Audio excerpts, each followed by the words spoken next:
بسم اللہ الرحمن الرحیم اللہم صل علی محمد وآل محمد۔ اعوذ باللہ من الشیطان اللعین الرجیم۔ بسم اللہ الرحمن الرحیم۔ السلام علیکم یا علی مدد۔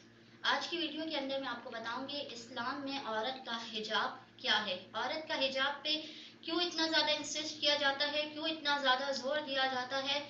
تو اس کے لیے سب سے پہلے میں آپ کو امام حسین علیہ السلام کی ایک حدیث مبارکہ سناتی چلوں کہ امام حسین علیہ السلام فرماتے ہیں عورت کا پردہ کرنا شہید کے خون سے افضل ہے۔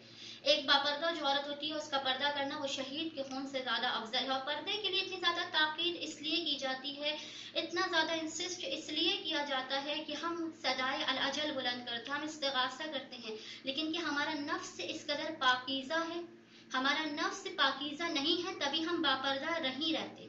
اگر ہم باپردہ رہیں گے تو ہمارے نفس کے اندر پاکیزگی آئے گی اور ہمارے زمانے کے امام جب ہمیں پکاریں گے تو ہم ان کی آواز سن سکیں، ہمارے زمانے کے امام جب ہمارے سامنے آئے تو ہم انہیں پہچان سکیں۔ ایسا نہ ہو کہ ہم پردہ نہ کرتے ہوں، ہمیں پردے کی اہمیت کا نہیں پتا ہو، ہمارا نفس پاکیزہ نہ ہو، زمانے کے امام ہمیں پکار رہے ہوں، ہم ان کی آواز نہیں سن سکتے۔ زمانے کے امام ہمارے سامنے ہوں، ہماری معرفت نہ ہو، ہم انہیں پہچان نہ سکتے ہوں۔ بڑی آسانی سے مائیں اور بہنیں کہہ دیتی ہیں کہ پردہ دل کا ہوتا ہے۔ اگر پردہ دل ہی کا ہوتا تو سورہ نور میں خلاق دو عالم کیوں کہتا کہ اپنی عورتوں کو پردے میں ڈال کر رکھو۔ اور اکثر ذاکرین اور علماء بیان کرتے ہیں کثرت کے ساتھ اس روایت کو، اس واقعے کو، کہ ایک مرتبہ رسول خدا ایک نابینا صحابی کے ساتھ گھر میں آئے تو جناب سیدہ نے کہا کہ بابا میں ذرا چادر اوڑھ لوں۔ رسول اللہ نے فرمایا کہ فاطمہ یہ جو آنے والا صحابی ہے نابینا ہے، دیکھ نہیں سکتا۔ تو ایک مرتبہ بی بی نے کہا کہ بابا یہ دیکھ نہیں سکتا، میں تو دیکھ سکتا ہوں۔ ہم نے اپنا رول ماڈل جو ہے وہ بہت غلط قسم کے لوگوں کو بنا لیا ہے۔ ہم اگر اپنا رول ماڈل ان خواتین کو بنائیں جنہیں خلاق دو عالم نے اپنے کلام فصاحت و بلاغت میں رول ماڈل بنایا ہے، خلاق دو عالم نے ان کے پردے کے بارے میں جس طرح سے ذکر کیا ہے ہمیں اپنا پردہ اس طرح سے کرنا ہے۔ ماڈرن سوسائٹی کے اندر بہت آسانی کے ساتھ لبرل ہونے کا، سیکولر ہونے کا نعرہ بلند کر دیا جاتا ہے۔ یہ نعرہ اصل میں فرسٹ ورلڈ وار کے بعد فرانس نے بلند کیا اور ان کا یہ نعرہ یہ تھا کہ خواتین معاشرے کی اقتصادی ترقی کے لیے باہر آئے۔ ان کا نعرہ تو یہ تھا لیکن اس کے پیچھے جو ان کا مقصد تھا وہ اپنی حوث کو پورا کرنا تھا۔ کبھی بھی کوئی مرد یہ نہیں چاہتا کہ اس کی عورت گھر سے باہر آئے، وہ ہمیشہ چاہتا ہے کہ دوسرے کی عورت گھر سے باہر آئے۔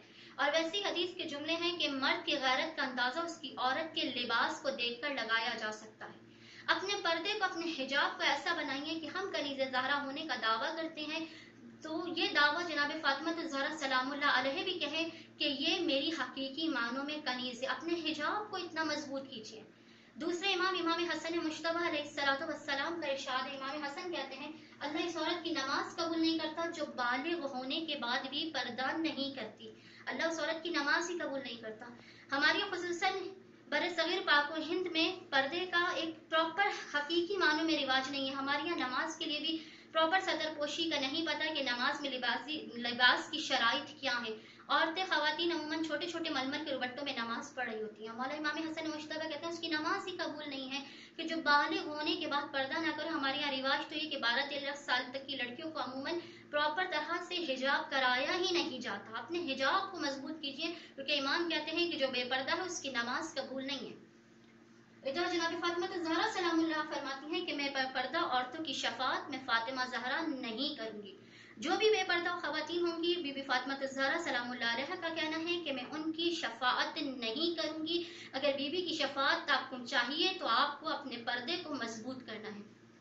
رسول خدا کی حدیث ہے کہ دوزخ کی بدترین جگہ پر وہ عورتیں ہوں گی جو بے پردہ پھرتی ہوں گی، بے پردہ گھومتی ہوں گی، اور اللہ کی لعنت ہے ان عورتوں پر جو بازاروں میں تیار ہو کر اپنے آپ کو تزئین و آرائش کے ساتھ، زینت کے ساتھ گھر سے باہر نکلتی ہیں۔ اس کے بعد مولا کائنات علی بن ابی طالب کی حدیث سے ایک بے پردہ عورت کی مثال ایسی ہے جیسے وہ عورت میرے قتل میں شریک ہو۔ بے پردہ عورت، مولا کائنات کہتے ہیں مولا علی کو ماننے والے کہ یہ برداشت کر سکے گی وہ عورت کے مولا کہتے ہیں بے پردہ عورت جو ہے اس کی مثال ایسی ہے کہ میرے قتل میں شریک ہو۔ تو یہ تمام حدیثیں آپ کو پردے کے بارے میں بتائی گئی ہیں، ان حدیثوں پر عمل کیجیے، اپنے پردے کو مضبوط ترین کیجیے، اسلامی شرعی پردہ کیجیے۔ جو پہلی حدیث ہے اس کا ریفرنس ہے اقوال معصومین، اقوال اہل بیت صفحہ نمبر 73 سے۔ امام حسن کی حدیث کا ریفرنس ہے اقوال اہل بیت صفحہ نمبر 789